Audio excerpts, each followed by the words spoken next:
Laptop tipis, ringan, GPU dedicated, baterainya awet, dan pakai Windows, emang ada? Ada dong. Ya, ini dia laptopnya. Kalau kamu biasanya nemuin laptop yang tipis, ringan, biasanya baterainya tuh berkapasitas kecil dan akhirnya nggak awet.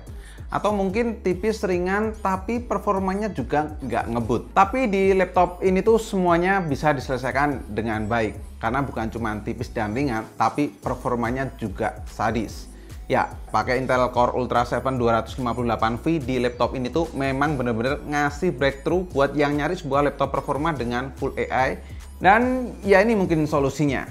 Saya Koko, ini dia laptop Asus ZenBook S40 OLED UX 5406 SA.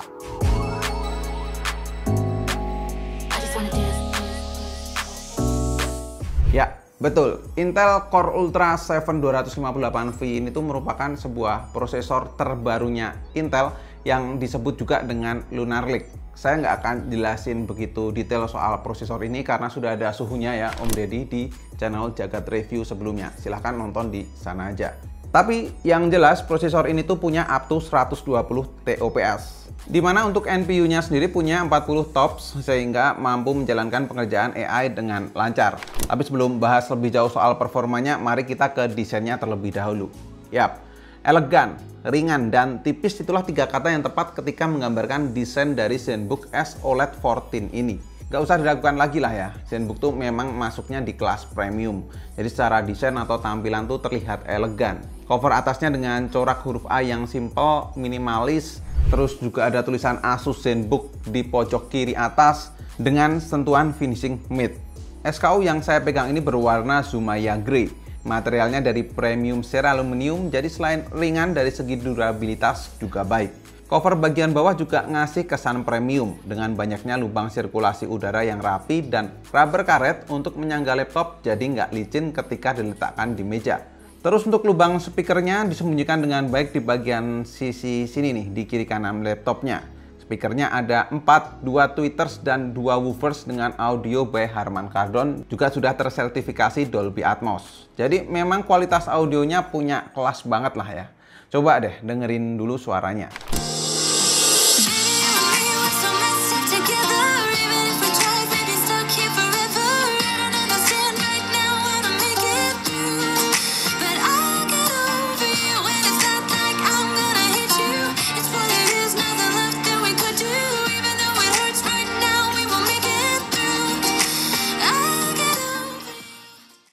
Secara dimensi, ZenBook S14 OLED UX 5406 SA ini punya ukuran 31,0,3 x 21,47 x 1,19 cm.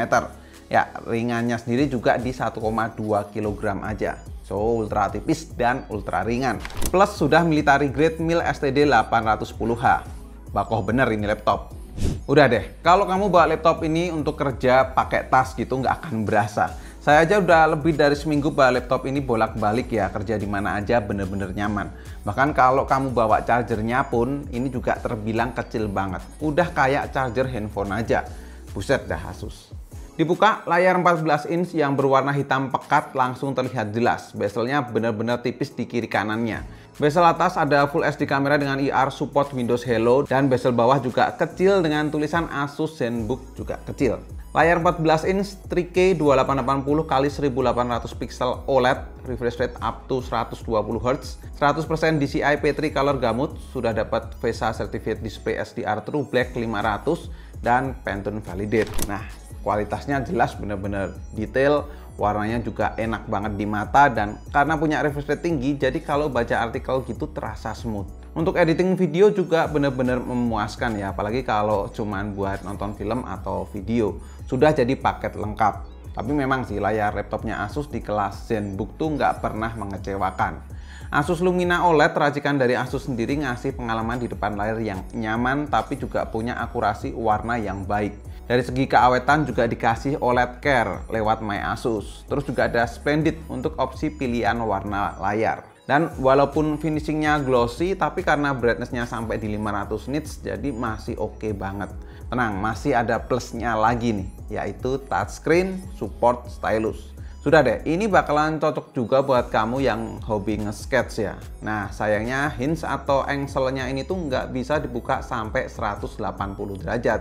Jadi kalau kamu mau ngegambar pakai stylus, harus hati-hati, jangan terlalu kuat tekanannya. Lanjut, bawah layar terlihat lubang-lubang kecil yang waktu pertama pegang saya pikir ini speaker. Tapi ternyata lubang-lubang kecil ini tuh desain geometrik grill yang berupa lubang-lubang ventilasi pendingin yang jumlahnya tuh di 2715 lubang. Dengan di sebelah kanan ada logo A kecil. Terus keyboardnya sendiri ini full size dengan tombol function yang komplit. Ada LED backlit dengan 3 tingkat kecerahan, shortcut ke emoticon juga ada, My Asus ada, dan tentunya tombol Copilot. Pengalaman ngetiknya memang nggak pernah mengecewakan, selalu menyenangkan ngetik di keyboard laptopnya Asus. Travel key-nya serta jarak antar tombolnya buat saya sendiri serba pas. Nggak kesusahan lah untuk ngejangkau semua tombolnya. Membal atau feedbacknya aja kalau yang menurut saya terasa kurang, tapi untuk finishing tombolnya sih empuk banget.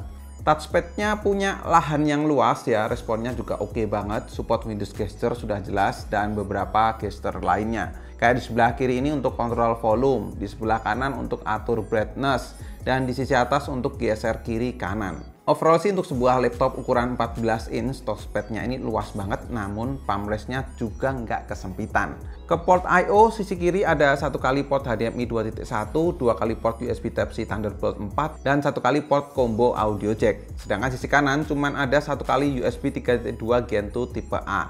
Koneksinya sendiri ada Wi-Fi 7 triple band dan Bluetooth 5.4. Kalau dilihat-lihat ternyata portnya tuh minim banget ya, tapi juga terbilang fungsional semua.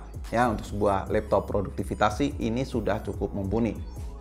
Sekarang ke performa, seperti yang saya mention di awal tadi ya, Intel Core Ultra 7 prosesor 258V, 32GB, 2,2 GHz, up to 4,8 GHz, 8 cores, 8 threads, terus Intel Arc Graphics, dilengkapi juga dengan Intel AI Boost NPU, lalu ada 32GB LPDDR5X, dan 1TB M2 NVMe PCIe 4.0 SSD. Buat saya performa segini tuh sudah lebih dari cukup untuk memenuhi kebutuhan kerja saya. Ya mungkin buat teman-teman yang sudah ngikutin kami dari lama sudah tahu ya gimana workflow saya. Jadi tanpa di benchmark aja, ZenBook S14 OLED ini tuh sudah cukup banget buat temen kerja saya. Mulai buat multitasking, ngetik script sambil cari source data, atau buat ngediting video juga masih bisa banget. Apalagi buat Copilot di laptop ini juga lumayan ngebantu nih untuk cari referensi, ide, bisa juga untuk bikin caption di Instagram supaya lebih menarik.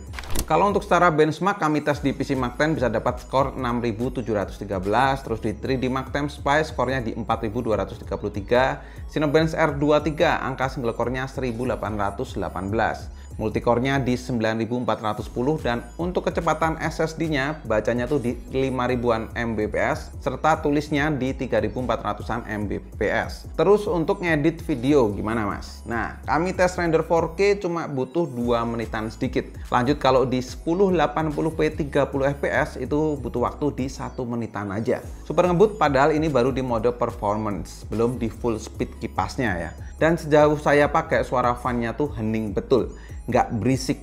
Lalu ditopang baterai dengan kapasitas 72 watt per hours yang di pengalaman saya sendiri baterainya awet bener. Based on experience saya sampai 14 jam pakai laptop ini. Ya untuk browsing, nonton YouTube, dan ngetik script. Sedangkan kalau kamu mau nonton streamingan terus, kami tes 1 jam nonton YouTube, baterainya berkurang 7% aja. Satu lagi, poin menarik dari Asus ZenBook S14 OLED, yaitu adanya fitur Story Cube. Ya, AI-nya ini akan mengkategorikan foto atau videomu sesuai wajah, sehingga ketika lagi nyari foto akan lebih mudah. Atau mau bikin video-video pendek memori gitu juga bisa banget nih pakai Story Cube. Ya, selain itu di My Asus ada banyak fitur yang bisa kamu explore untuk kebutuhan meeting seperti AI Noise Cancelling. Oke, kesimpulannya. Dijual dengan harga 26 jutaan, Asus ZenBook S14 OLED ini tuh ngasih pengalaman laptop yang tipis, ringan, tapi juga performanya tuh mampu memenuhi segala macam pekerjaan. Mau dipakai office jelas enteng banget.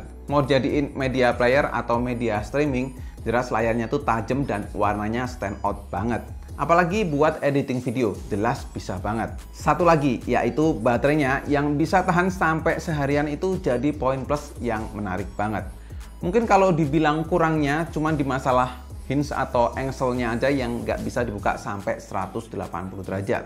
Tapi itu juga minor. Cuman ya balik lagi soal kebutuhan dan budget teman-teman. Yang jelas laptop ini tuh bisa jadi salah satu rekomendasi kamu ketika lagi nyari laptop untuk profesional ya. Buat teman-teman yang lagi nyari laptop, silahkan linknya sudah saya taruh di kolom deskripsi, cek aja di situ. Dan cukup sekian untuk video kali ini. Terima kasih banyak untuk teman-teman yang udah nonton sampai akhir. Koko undur diri dan kita ketemu lagi di video selanjutnya. Bye-bye.